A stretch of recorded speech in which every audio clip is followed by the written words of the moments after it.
ოზურგეთელი მოჭიდავეების მორიგი წარმატება. ქალაქ ბათუმში ჩატარებულ საერთაშორისო ტურნირში სპორტსმენებმა საპრიზო ადგილები აიღეს. დავით ბერინაძის სახელობის საერთაშორისო ტურნირში 200-მდე სპორტსმენი იღებდა მონაწილეობას.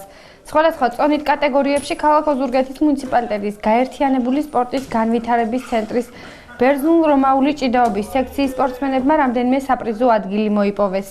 ჯამში სპორტსმენები 11 მედლით დაბრუნდნენ. Შეიძლება უფრო უკეთესად ჭიდაობა, თუმცა რაღაც მიზეზების გამო დავჯერდით მესამეად. Რა თქმა უნდა, ვაპირებთ გაუმჯობესებას, ვარჯიშობთ, ხვეწავთ ჭიდაობას და ვფიქრობთ, რომ გაუმჯობესებული იქნება ჩვენი შედეგი.